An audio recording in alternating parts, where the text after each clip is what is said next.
Chapter 2 of Anna Karenina, Book 7, by Leo Tolstoy, translated by Constance Garnett. This recording is in the public domain. Go, please. Go then and call on the Bowles, Kitty said to her husband, when he came in to see her at 11 o'clock before going out. I know you are dining at the club. Papa put down your name. But what are you going to do in the morning?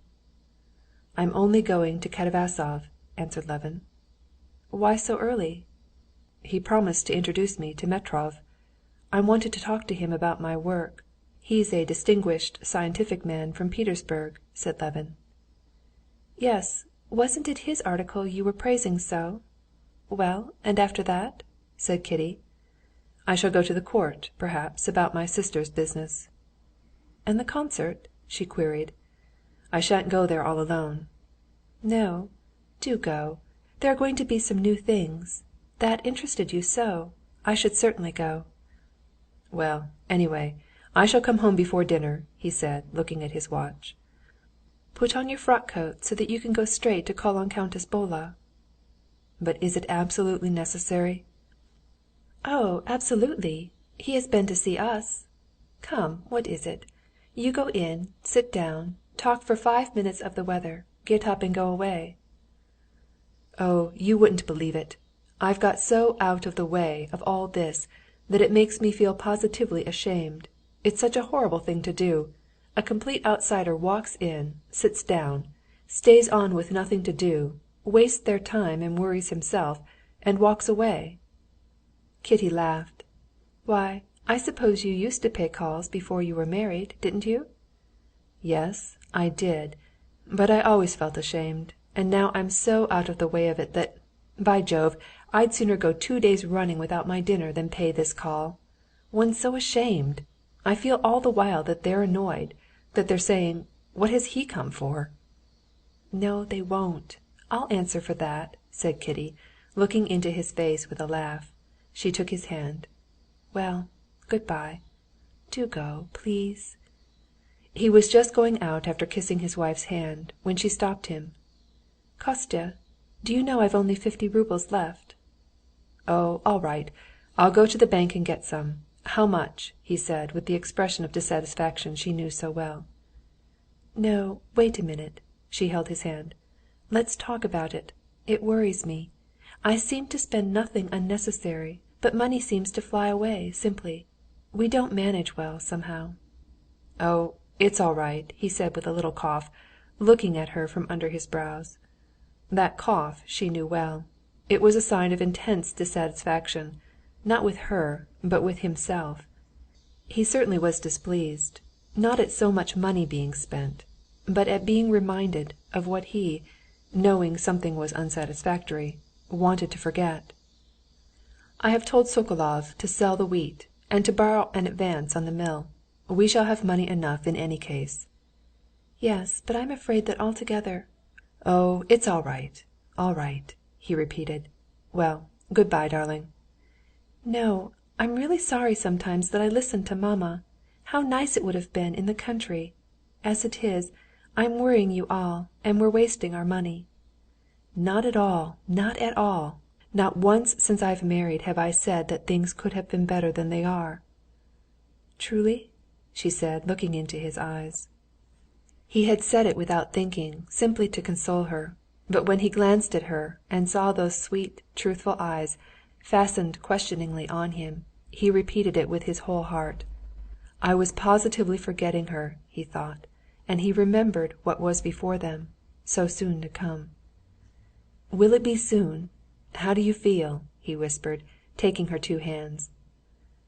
I have so often thought so, that now I don't think about it or know anything about it. And you're not frightened? She smiled contemptuously. Not the least little bit, she said. Well, if anything happens, I shall be at Katavasov's. No, nothing will happen, and don't think about it. I'm going for a walk on the boulevard with papa. We're going to see Dolly. I shall expect you before dinner. Oh yes, do you know that Dolly's position is becoming utterly impossible? She's in debt all round. She hasn't a penny. We were talking yesterday with mamma and Arseny (this was her sister's husband, Lvov), and we determined to send you with him to talk to Stiva. It's really unbearable. One can't speak to papa about it, but if you and he...." "Why, what can we do?" said Levin. "You'll be at Arseny's, anyway. Talk to him. He will tell what we decided." "Oh, I agree to everything Arseny thinks beforehand. I shall go and see him. By the way, if I do go to the concert, I'll go with Natalia. Well, good‐bye." On the steps Levin was stopped by his old servant, Kouzma, who had been with him before his marriage, and now looked after their household in town. "Beauty," that was the left shank horse brought up from the country, "has been badly shod and is quite lame," he said. "What does your honor wish to be done?" During the first part of their stay in Moscow, Levin had used his own horses brought up from the country. He had tried to arrange this part of their expenses in the best and cheapest way possible, but it appeared that their own horses came dearer than hired horses, and they still hired too. "Send for the veterinary. There may be a bruise." "And for Katerina Alexandrovna?" asked Kouzma. Levin was not now struck as he had been at first by the fact that to get from one end of Moscow to the other he had to have two powerful horses put into a heavy carriage, to take the carriage 3 miles through the snowy slush, and to keep it standing there 4 hours, paying 5 roubles every time. Now it seemed quite natural. "Hire a pair for our carriage from the job‐master," said he. "Yes, sir." And so, simply and easily, thanks to the facilities of town life, Levin settled a question which, in the country, would have called for so much personal trouble and exertion, and going out into the steppes, he called a sledge, sat down, and drove to Nikitsky.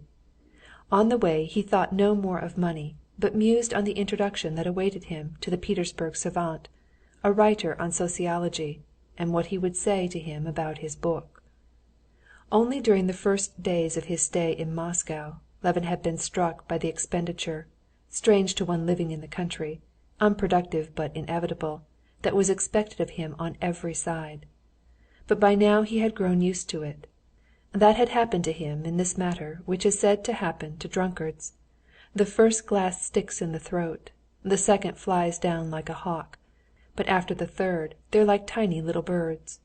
When Levin had changed his first 100-rouble note to pay for liveries for his footman and a hall porter, he could not help reflecting that these liveries were of no use to anyone, but they were indubitably necessary, to judge by the amazement of the princess and Kitty when he suggested that they might do without liveries.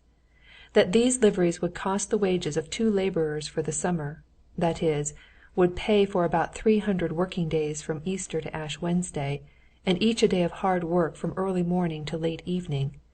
And that 100-rouble note did stick in his throat. But the next note, changed to pay for providing a dinner for their relations, that cost 28 roubles, though it did excite Levin the reflection that 28 roubles meant 9 measures of oats, which men would with groans and sweat have reaped and bound and thrashed and winnowed and sifted and sown. This next one he parted with more easily. And now the notes he changed no longer aroused such reflections, and they flew off like little birds. Whether the labor devoted to obtaining the money corresponded to the pleasure given by what was bought with it, was a consideration he had long ago dismissed. His business calculation that there was a certain price below which he could not sell certain grain was forgotten too.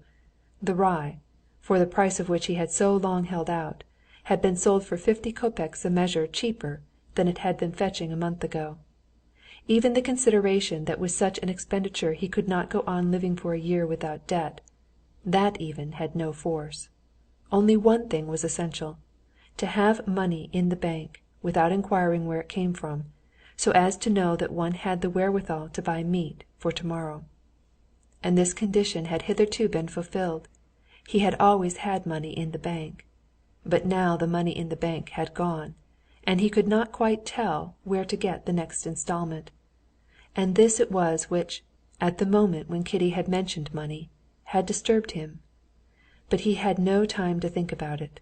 He drove off, thinking of Katavasov and the meeting with Metrov that was before him.